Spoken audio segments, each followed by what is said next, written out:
चलिए भाई, okay. Good evening.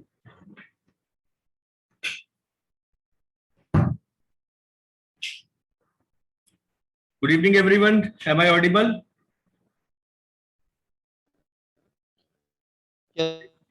एक बार आप लोग यस सर। कंफर्म कीजिए। ओके, ठीक है। तो कैन वी स्टार्ट नाउ? आज की क्लास स्टार्ट करते हैं।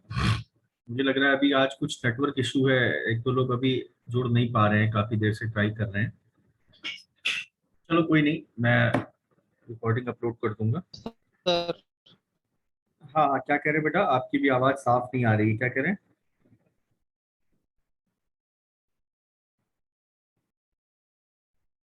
सर एक क्वेश्चन में डाउट था। हाँ बताइए। सर मैंने आपको व्हाट्सएप में सेंड किया था ना। यार दोबारा सेंड करो, मुझे मिला नहीं यार वो क्वेश्चन, मैं ध्यान नहीं दे पाया। एक बार फिर से सेंड कर दो। एक बार फिर से सेंड कर दो, अभी मैं चेक कर लूंगा। फिलहाल अभी हम क्लास आगे कंटिन्यू करते हैं। ठीक है, आपका क्वेश्चन एक बार भेज दीजिएगा, मैं देख लूंगा क्या था।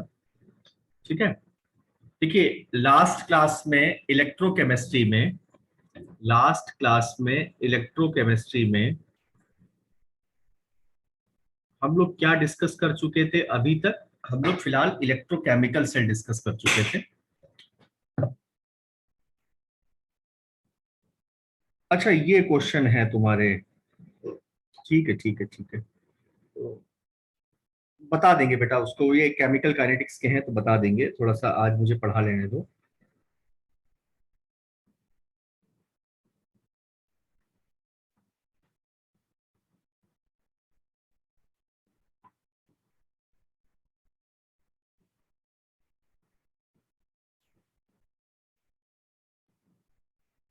ठीक है। तो फिलहाल देखिए, इलेक्ट्रोकेमिस्ट्री में अभी तक हम लोगों ने क्या डिस्कस किया था? इलेक्ट्रोलिटिक सेल डिस्कस किया था। अब आज हम लोग ना जो स्टार्ट करने जा रहे हैं वो इलेक्ट्रोकेमिकल सेल स्टार्ट करेंगे। आज हम लोग इलेक्ट्रोकेमिकल सेल स्टार्ट करेंगे। कुछ बेसिक डेवलपमेंट पहले पढ़ेंगे इलेक्ट्रोकेमिकल सेल के, कि इलेक्ट्रोकेमिकल सेल कैसे वर्क करता है। ठीक है, एक दो मिनट लेके, जरा समय लेके इलेक्ट्रोलिटिक सेल पे चर्चा कर ली जाए, जो हम लोगों ने पढ़ा था। सबसे पहले तो हमने ये बताया था कि इस सेल में क्या भरा होगा? Some any electrolyte is filled. कोई इलेक्ट्रोलाइट भरा होगा। वो मॉल्टन स्टेट में हो सकता है या फिर एक्वस सोल्यूशन में हो सकता है। दो इलेक्ट्रोड डिप किए जाएंगे, टू इलेक्ट्रोड। और वो दो इलेक्ट्रोड कैसे होंगे? प्लैटिनम के होंगे। यहां पर हम लोग प्लैटिनम के इलेक्ट्रोड यूज करेंगे, इनर्ट इलेक्ट्रोड यूज करेंगे। उसमें एक बैटरी की नेगेटिव टर्मिनल से जुड़ेगा। एक बैटरी की, आज कुछ नेट का मुझे लग रहा है इशू है। तो आप लोगों को, बाकी लोगों को आवाज आ रही है? Yes sir. ठीक है। तो एक बैटरी के पॉजिटिव टर्मिनल से जुड़ेगा, जिसको हम नाम देंगे एनोड। और एक बैटरी के नेगेटिव टर्मिनल से जुड़ेगा, जिसको हम नाम देंगे कैथोड। ठीक है, कैथोड पर क्या होगा? रिडक्शन होगा, ये बात हुई थी। और एनोड पर क्या होगा? ऑक्सीडेशन होगा। ठीक है। एक किसी इलेक्ट्रोलिटिक सेल में ही दोनों प्लैटिनम इलेक्ट्रोड डिप किए जाएंगे, दोनों। ठीक है, तो यहां पर कुछ जो बातें याद रखने वाली हैं, जो दोनों में एक डिफरेंस डेवलप होगा, वो ये है बेसिक बातें, कि सबसे पहली बात, यहां पर हम लोग इनर्ट इलेक्ट्रोड यूज करते हैं इलेक्ट्रोलिटिक सेल में। इलेक्ट्रोकेमिकल सेल में क्या करते हैं वो बताएंगे अभी 2 मिनट में, बट यहां जो याद रखने वाली बात है वो ये है कि प्लैटिनम इलेक्ट्रोड यूज करते हैं। और दूसरा क्या है कि एक ही कंटेनर में दोनों इलेक्ट्रोड डिप रहते हैं। जबकि जब हम बात इलेक्ट्रोकेमिकल सेल की करेंगे, तो इसको समझने से पहले हम लोग एक दो बेसिक टॉपिक है, पहले उसको समझते हैं। जिसमें सबसे इंपॉर्टेंट बात है इलेक्ट्रोड पोटेंशियल की। हम लोग को इलेक्ट्रोड पोटेंशियल पहले पता होना चाहिए कि इलेक्ट्रोड पोटेंशियल क्या होता है। तो आज की क्लास में हम लोग इलेक्ट्रोड पोटेंशियल की बात करेंगे। ठीक है, इलेक्ट्रोड पोटेंशियल। देखिए, अभी तक, फिर से मैं बता दूं, अभी तक क्या था? हम लोग किसी कंटेनर में प्लैटिनम इलेक्ट्रोड डिप कर रहे थे। अब क्या करेंगे, और एक ही कंटेनर में दोनों इलेक्ट्रोड डिप कर रहे थे, अब क्या करेंगे, जब हम इलेक्ट्रोकेमिकल सेल की बात करेंगे या इलेक्ट्रोड पोटेंशियल पढ़ने जा रहे हैं, तो यहां पर हम प्लैटिनम इलेक्ट्रोड डिप नहीं करेंगे, कोई रिएक्टिव इलेक्ट्रोड डिप करेंगे, और जिस इलेक्ट्रोलाइट, जिस आयन का सॉल्ट सोल्यूशन लिया जाएगा, उसी मेटल की रॉड में डिप किया जाएगा। जैसे मान लीजिए जिंक रॉड है, अगर ये मान लीजिए हमने जिंक रॉड ली, एक ऐसे एग्जांपल ले रहे हैं, अदरवाइज तो ढेरों मेटल होते हैं, बहुत सारे मेटल हैं। तो जिंक रॉड को हम डिप करेंगे किसमें, जिंक सल्फेट में। अगर जिंक की रॉड है तो उसको हम डिप करेंगे किसमें, जिंक सल्फेट में। और अगर मान लीजिए एक एग्जांपल हम ले लेते हैं कि कॉपर की रॉड है, अगर मान लीजिए कॉपर की रॉड है, तो हम कॉपर की रॉड को डिप करेंगे कॉपर सल्फेट में। ठीक है, अगर मान लीजिए हमने कह दिया सिल्वर की रॉड है, तो कोई सिल्वर का सॉल्ट सोल्यूशन ले लिया जाए, क्या समस्या है भाई। सिल्वर पे +1 होता है तो AgNO3 ले लो। तो हम सिल्वर की रॉड को सिल्वर के सॉल्ट के सोल्यूशन में डिप करेंगे। तो यहां जब बात इलेक्ट्रोड पोटेंशियल की होगी या जब बात इलेक्ट्रोकेमिकल सेल की होगी, तो हमें याद ये रखना है कि जिस मेटल का रॉड लेंगे उसी मेटल के सॉल्ट के सोल्यूशन में डिप किया जाएगा। अब ऐसा क्यों कर रहे हैं उसके पीछे भी जवाब बताते हैं। तो क्या होगा,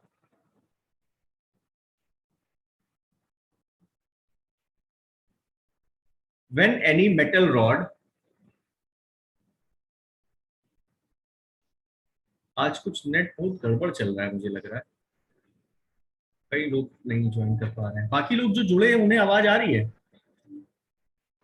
यस सर। सर वो जूम ऐप में चल नहीं रहा था, इसलिए वेब से ज्वाइन किया। अच्छा, हाँ सर, थोड़ा नेट की प्रॉब्लम है सर।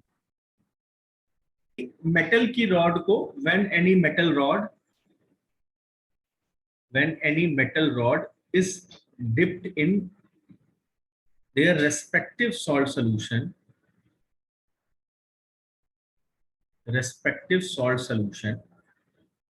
जब किसी मेटल की रॉड को उसी के सॉल्ट के सोल्यूशन में डिप करेंगे, तो दो पॉसिबिलिटीज हैं। वैसे तो ये भी हो सकता है कि शायद कुछ ना हो, बट फिर भी दो पॉसिबिलिटीज हैं। या तो ऑक्सीडेशन होगा, आइदर ऑक्सीडेशन टेक्स प्लेस, या रिडक्शन होगा, रिडक्शन टेक्स प्लेस। अब इट डिपेंड्स कि मेटल की टेंडेंसी क्या है। मोस्टली जो मेटल्स होते हैं they have tendency to lose electron. ठीक है, तो जैसे अगर हम बात करते हैं जिंक की, जैसे केस 1 हम ले रहे हैं, case one when zinc rod is dipped in zinc sulfate solution, अगर हम जिंक रॉड को जिंक सल्फेट सोल्यूशन में डिप कर रहे हैं, एक एग्जांपल ले रहे हैं, ऐसे तो बहुत सारे मेटल है, मैग्नीशियम को मैग्नीशियम सल्फेट में डिप कर सकते हो आप, और सोडियम को किसी सोडियम के सॉल्ट में डिप कर सकते हो, बहुत सारे ऑप्शन है आपके पास। लेकिन हम एक जर्नल एक एग्जांपल ले रहे हैं, कोई ना कोई तो एग्जांपल लेना पड़ेगा। तो मान लीजिए हमने जिंक रॉड को जिंक सल्फेट के सोल्यूशन में डिप किया, ये हमारे पास जिंक रॉड है और ये एक जिंक सल्फेट का सोल्यूशन हो गया। ठीक है, ये जिंक सल्फेट का सोल्यूशन हो गया। अब जिंक सल्फेट में क्या था, इनिशियली जिंक सल्फेट में क्या है, जिंक सल्फेट में Zn+2 और SO4-2 आयन है। जिंक सल्फेट में Zn+2 और SO4-2 आयन है, और दोनों पे चार्ज बराबर है, जितना पॉजिटिव चार्ज है उतना ही नेगेटिव चार्ज है, तो मिलके 0 हो जाएगा। तो इनिशियली जो सोल्यूशन है वो न्यूट्रल है, इनिशियली सोल्यूशन न्यूट्रल, लेकिन इस सोल्यूशन में क्या थे, जिंक आयन थे। अब देखिए कभी कभी क्या होता है कि जैसे मेटल है और मेटल का आयन है, तो कभी कभी मेटल के आयन की स्टेबिलिटी ज्यादा होती है, तो मेटल अपना इलेक्ट्रॉन लूज करता है अपनी ज्यादा स्टेबिलिटी पाने के लिए। जैसे अगर हम बात करते हैं जिंक की, तो जिंक का एटॉमिक नंबर कितना होता है, 30 होता है। जब 30 का आप कॉन्फ़िगरेशन बनाएंगे, अगर कॉन्फ़िगरेशन बनाना आप भूल गए तो मैं सीरीज एक बार लिख देता हूं, आप लोग याद कर लेना, क्योंकि आगे ये सब चीजों की जरूरत पड़ेगी। तो सीरीज क्या होती है, याद करो आप लोग, हमने बताया था SS, PS, PS, DPS और DPS in foreign, SS PS ऐसे याद करेंगे हम लोग, SS PS PS DPS और DPS इन फॉरेन।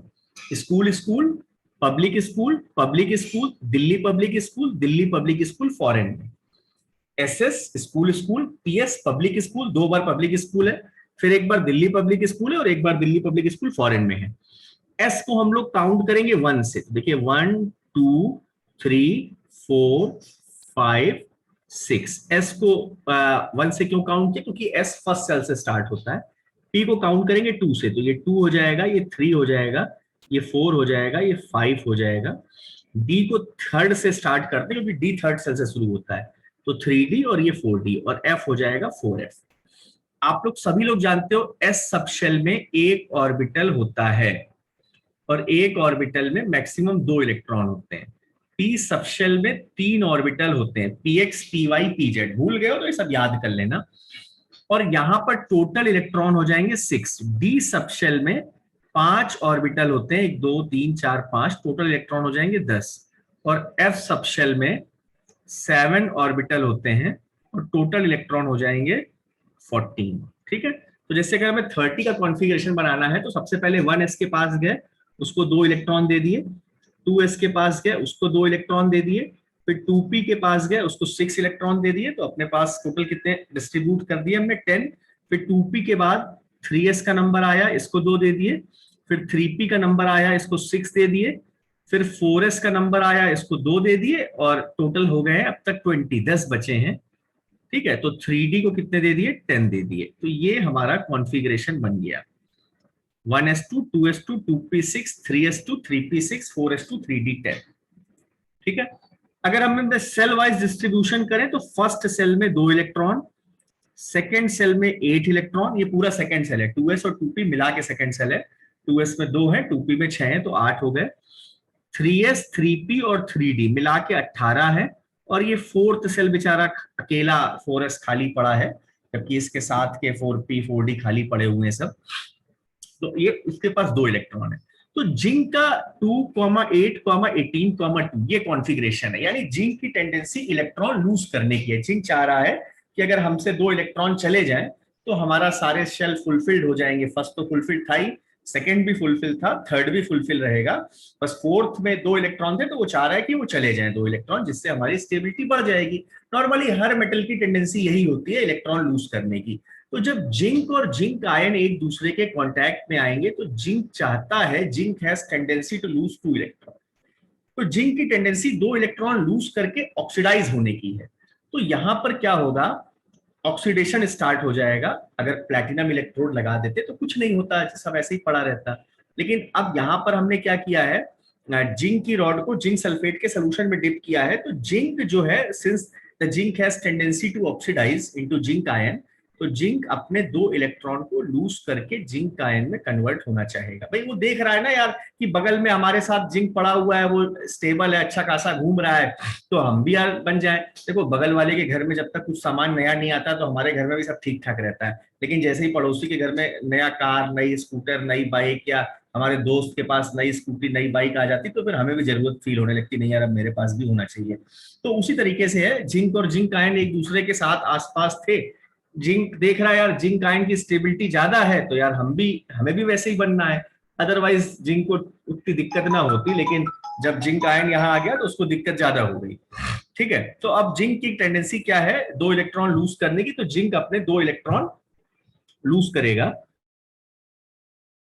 तो जिंक क्या करेगा, जब जिंक आयन में ऑक्सीडाइज होगा, अपने 2 इलेक्ट्रॉन लूज करके जिंक आयन में कन्वर्ट होगा, तो ये जिंक आयन सोल्यूशन में आएंगे, कहीं उड़ तो नहीं जाएंगे, ऐसा तो जाएंगे टाटा बाय बाय हम जा रहे हैं बाहर घूमने, ऐसा तो नहीं है ना, सोल्यूशन में आ जाएंगे, क्योंकि बाकी सोल्यूशन में थे। तो जैसे ही जिंक से 2 इलेक्ट्रॉन रिलीज होंगे, जिंक आयन बनेंगे, तो वो जिंक आयन सोल्यूशन में आने लगेंगे। ठीक है, और ये जो 2 इलेक्ट्रॉन निकले थे, ये 2 इलेक्ट्रॉन रॉड में डिपॉजिट हो जाएंगे, जब तक इनको कोई मांगने नहीं आएगा। ये कहाँ चले जाएंगे, उड़ तो नहीं जाएंगे, तो ये रॉड में डिपॉजिट हो जाएंगे।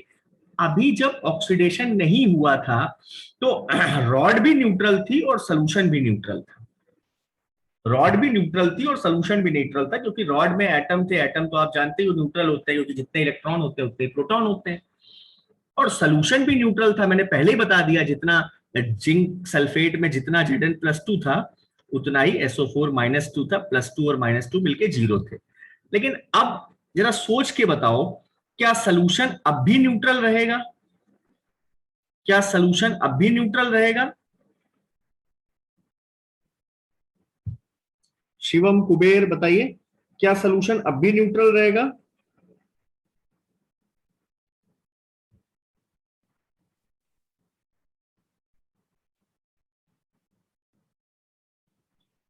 जल्दी बताओ भाई, क्या सॉल्यूशन अब भी न्यूट्रल रहेगा? आप लोगों को आवाज आ रही है मेरी? अभितोज,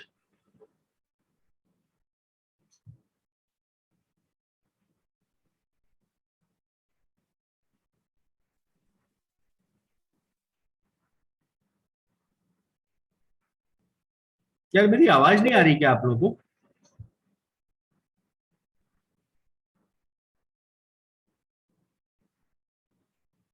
क्या हो गया भाई? चेक करना पड़ेगा।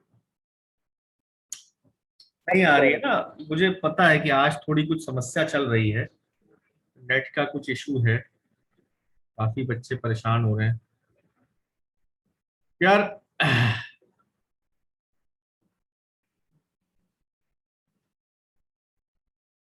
आप लोग परेशान मत हो, जितना समझ में आ रहा है उतना समझो, अदरवाइज मैं रिकॉर्डिंग अपलोड कर दूंगा। अब देखिए क्या होगा, जब जिंक से जिंक आयन लूज होंगे तो जिंक आयन सोल्यूशन में आने लगेंगे, जिसकी वजह से सोल्यूशन पहले तो न्यूट्रल था, लेकिन अब सोल्यूशन कैसा हो जाएगा? पॉजिटिवली चार्ज हो जाएगा, क्योंकि भाई पहले न्यूट्रल था। अब सोल्यूशन में क्या आ गए हैं? Zn+2 आ गए, मतलब 2 यूनिट पॉजिटिव चार्ज आ गया है। तो अब सोल्यूशन पॉजिटिवली चार्ज हो जाएगा। देखिए जरा ध्यान दीजिए, ये थोड़ा साफ साफ बना देते हैं, थोड़ा साफ साफ बना देते हैं। ये कंटेनर था, इसमें जिंक सल्फेट का सलूशन था जो कि पहले न्यूट्रल था, बट जब हमने जिंक रॉड इसमें डिप करी तो zinc has tendency to oxidise, तो जिंक यहाँ से ऑक्सीडाइज होंगे और वो किस में कन्वर्ट होंगे? जिंक आयन में कन्वर्ट हो जाएंगे। तो ये रॉड से जिंक आयन निकलने लगे, रॉड से जिंक आयन निकलने लगे, ठीक है, और वो जिंक आयन सोल्यूशन में जाने लगे, जिससे जिससे सोल्यूशन क्या हो गया है? सोल्यूशन पॉजिटिवली चार्ज हो गया है, और जो 2 इलेक्ट्रॉन निकले थे वो रॉड में एक्यूमुलेट हो गए, तो रॉड कैसी हो गई? नेगेटिवली चार्ज हो गई। तो फिजिक्स में आपको यही पढ़ाया जाता है कि यहाँ पे एक पोटेंशियल डेवलप हो गया है, तो एक पोटेंशियल डेवलप हो जाएगा between the rod and solution, तो इसको हम क्या बोलेंगे? इलेक्ट्रोड पोटेंशियल बोलेंगे। ठीक है, तो ये इलेक्ट्रोड पोटेंशियल जो यहाँ डेवलप हो रहा है, in this case the electrode potential is developed इसकी वजह से हो रहा है, due to the oxidation of zinc, due to the oxidation of zinc. अब सिर्फ जिंक ही ये काम नहीं करेगा, उसकी जगह पे और कोई मेटल होता शायद वो भी कर लेता, due to the oxidation of zinc. So this electrode potential, इस इलेक्ट्रोड पोटेंशियल को हम बोलेंगे oxidation potential, is known as oxidation potential. मतलब इस टाइप के इलेक्ट्रोड पोटेंशियल को हम ऑक्सीडेशन पोटेंशियल बोलेंगे। ठीक है, उसको रिप्रेजेंट कैसे करेंगे? रिप्रेजेंट ऐसे किया जाएगा, E Zn/Zn+2, मतलब जिंक का ऑक्सीडेशन हुआ है जिंक आयन में, तो जो एक इलेक्ट्रोड पोटेंशियल डेवलप हो रहा है उसको हम ऑक्सीडेशन पोटेंशियल बोलेंगे। मान लीजिए इसकी वैल्यू आ गई x वोल्ट, मान लिया इसकी वैल्यू x वोल्ट आ गई, ठीक है। या ऐसा भी हो सकता था कि मान लीजिए कोई रिड्यूस होता कोई आयन, जैसे मान लीजिए कोई कॉपर आयन है, मान लीजिए कोई, यहाँ पर हमने कंटेनर लिया, ये केस 2, मतलब ऐसा अगर हो जाता, ये एक कोई कंटेनर हमने ले लिया और यहाँ पर हमने कॉपर सल्फेट का सलूशन ले लिया, ठीक है, कॉपर सल्फेट का सलूशन ले लिया, मान लीजिए हमने ये कॉपर सल्फेट का सलूशन लिया और ये हमने कॉपर की रॉड ली, ये कॉपर की रॉड ली, ठीक है। तो अब कॉपर सल्फेट में क्या होंगे? Cu+2 होंगे और SO4-2 होंगे, बराबर बराबर होंगे, Cu+2 और SO4-2, देखिए CuSO4 है तो इसमें क्या होंगे Cu+2 और SO4-2 बराबर बराबर होंगे, ध्यान दीजिएगा। अब यहां पर मान लीजिए कॉपर आयन की टेंडेंसी रिड्यूस होने की है, मान लीजिए, तो मान लिया कि ये कॉपर आयन क्या करेंगे, इलेक्ट्रॉन लेकर कॉपर में रिड्यूस हो गए। तो ये जो कॉपर आयन सोल्यूशन में थे, जब ये इलेक्ट्रॉन लेकर रिड्यूस होंगे कॉपर में, तो ये कॉपर आयन यहाँ रॉड में डिपॉजिट होने लगेंगे। भाई जब कॉपर बन जाएगा, कॉपर आयन इलेक्ट्रॉन लेके रिड्यूस हो जाएंगे तो वो रॉड में डिपॉजिट हो जाएंगे, कॉपर बन जाएंगे। ठीक है, अब वो जो इलेक्ट्रॉन लेंगे तो रॉड से लेंगे या कहीं और से लेके आएंगे जहां इलेक्ट्रॉन लूज हो रहे हैं। अब यहाँ कोई कनेक्शन तो है नहीं कोई दूसरा, तो हम थोड़ी देर के लिए मान ले रहे हैं कि वो रॉड से इलेक्ट्रॉन ले रहे हैं। अब एक बात ये बताओ, सोल्यूशन में Cu+2 और SO4-2 था, सारे के सारे Cu+2 धीरे धीरे इलेक्ट्रॉन लेकर कॉपर में कन्वर्ट हो गए और डिपॉजिट होने लगे, तो बचने क्या लगा, लीविंग SO4-2। तो सोल्यूशन में सल्फेट आयन बचता चला गया, यानी अब सोल्यूशन कैसा होने लगा है, अब सोल्यूशन होने लगा है नेगेटिवली चार्ज आयन। अब सोल्यूशन कैसा होने लगा है, जरा ध्यान दीजिएगा, सोल्यूशन नेगेटिवली चार्ज आयन होने लगा है। और रॉड कैसी हो गई है, पॉजिटिवली चार्ज हो गई, क्योंकि भाई रॉड से इलेक्ट्रॉन निकल गए हैं तो रॉड पॉजिटिवली चार्ज हो गई है। ठीक है, साफ सुथरा दिख रहा होगा आप लोगों को। तो रॉड हो गई पॉजिटिव चार्ज, क्योंकि रॉड से इलेक्ट्रॉन ले लिए हैं। अब यहाँ कोई दूसरा तो कोई कनेक्शन है नहीं इलेक्ट्रॉन देने वाला, तो हमने मान लिया रॉड से इलेक्ट्रॉन ले लिए तो रॉड पॉजिटिवली चार्ज हो गई। और कॉपर सल्फेट में से कॉपर आयन धीरे धीरे कम होने लगे, तो सल्फेट आयन बचने लगे, तो सोल्यूशन नेगेटिव हो गया। तो फिर से एक इलेक्ट्रोड पोटेंशियल डेवलप हो गया between the rod and solution. तो now again electrode potential is developed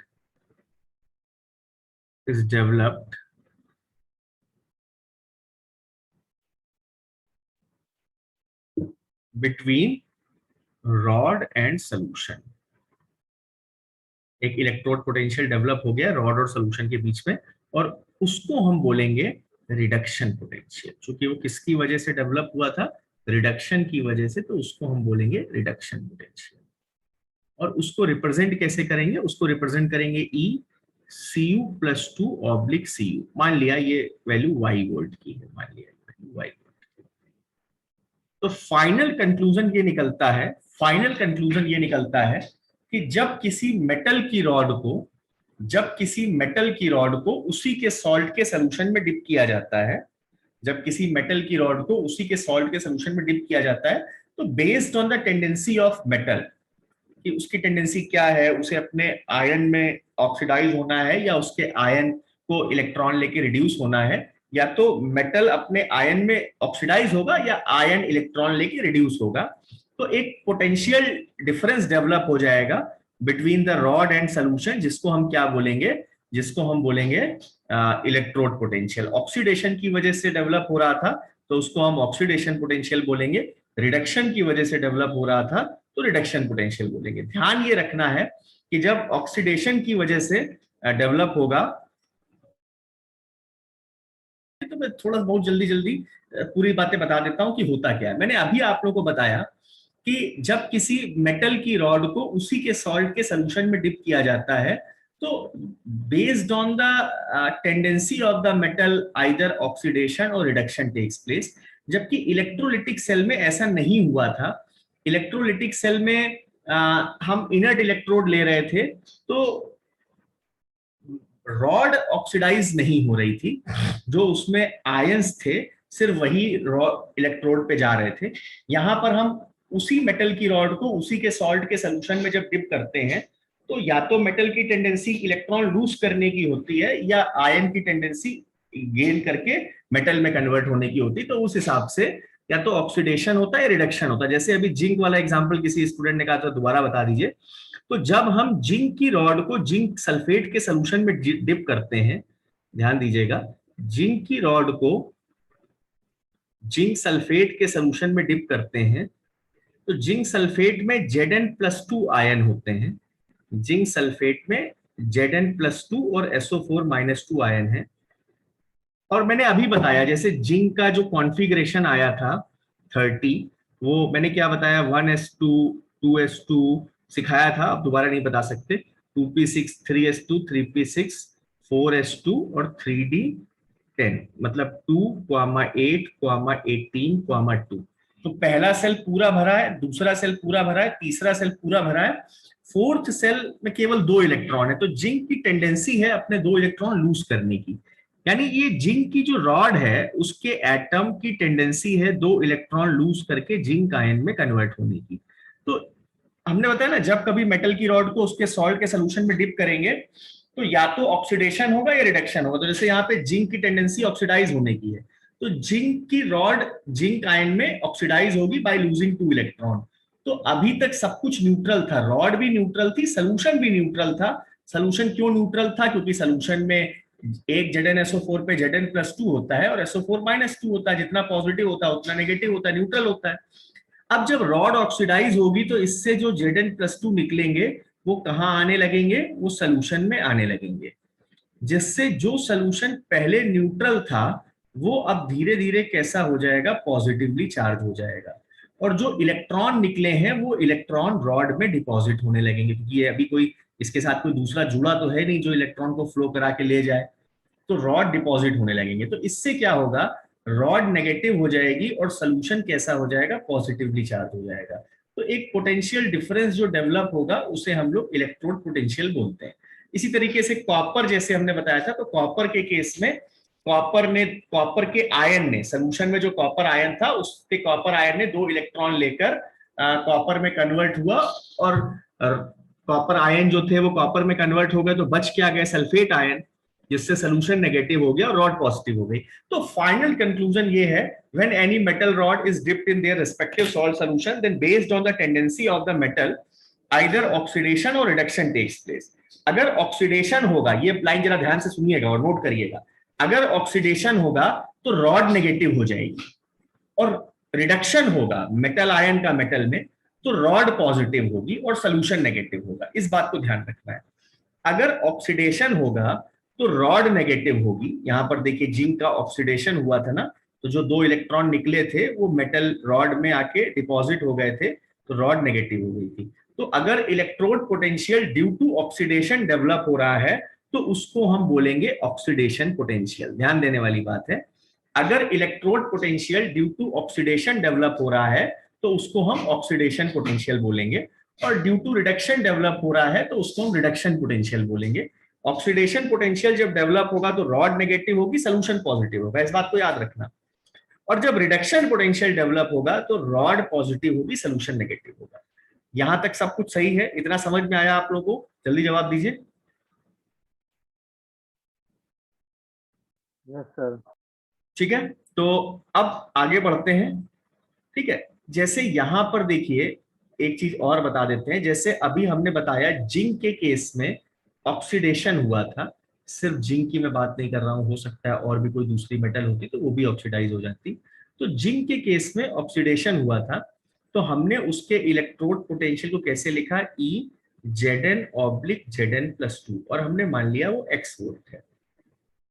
और कॉपर के केस में रिडक्शन हुआ था, तो जो इलेक्ट्रोड पोटेंशियल डेवलप हुआ था उसको रिडक्शन पोटेंशियल बोलेंगे, तो उसको हम लिखेंगे E Cu+2/Cu, क्योंकि Cu+2 ने 2 इलेक्ट्रॉन लेके कॉपर में कन्वर्ट हुए थे, तो हमने ये मान लिया y वोल्ट। अब एक बात बताइए, यहां पर हमने x और y वोल्ट क्यों माना है? क्या हमको इनकी वैल्यू नहीं पता है, या वैल्यू हम बता नहीं सकते? तो आपका जवाब होगा वैल्यू हम बता नहीं सकते।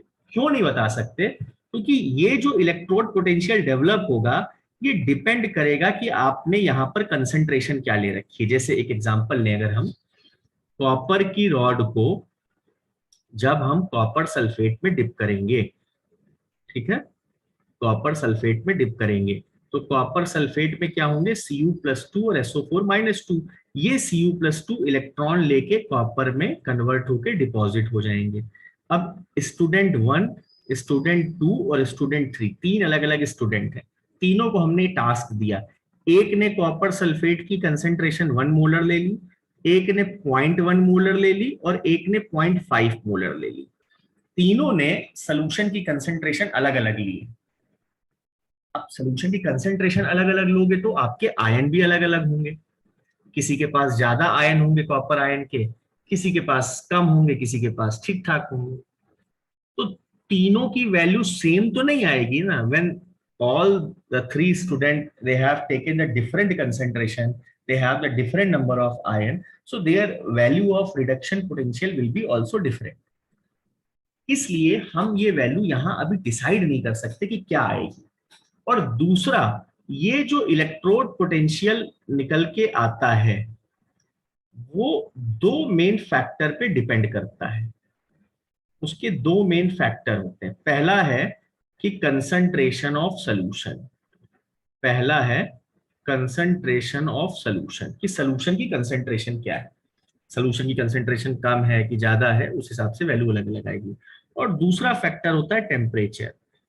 क्या टेम्परेचर किसी ने 50 डिग्री पे किया है, किसी ने 2 डिग्री पे किया है, तो 50 डिग्री वाले का आयनाइजेशन ज्यादा होगा, आयन ज्यादा रिलीज होंगे.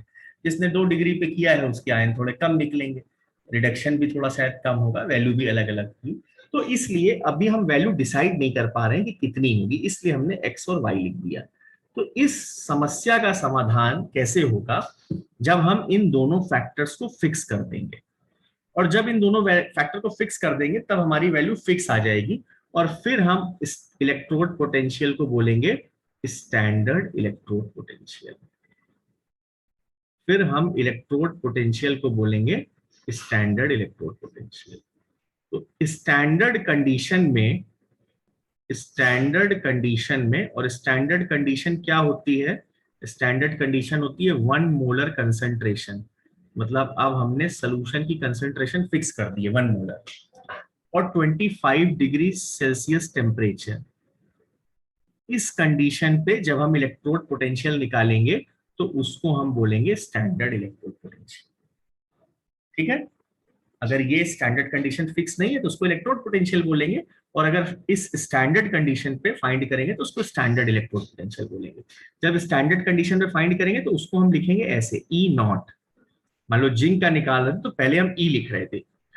ई का मतलब कंसंट्रेशन कुछ भी हो सकती है, टेम्परेचर कुछ भी हो सकता है. लेकिन अगर ई नॉट लिख दिया है मतलब जिंक सल्फेट की कंसंट्रेशन 1 मोलर होगी और टेम्परेचर 25 डिग्री होगा. हम लिखेंगे जिंक ऑब्लिक Zn+2. अब इसकी वैल्यू फिक्स हो जाएगी, हर बार वैल्यू फिक्स आएगी और इसकी वैल्यू होती है 0.76 वोल्ट. 0.76 वोल्ट. और इसी तरीके से अगर स्टैंडर्ड कंडीशन पे अगर हम कॉपर का निकालेंगे तो कॉपर का आता है Cu+2 oblique Cu. E not लिखेंगे, ई नॉट मतलब स्टैंडर्ड कंडीशन, और ये होता है प्लस का 0.34 वोल्ट. ठीक है. तो इलेक्ट्रोड पोटेंशियल क्या है.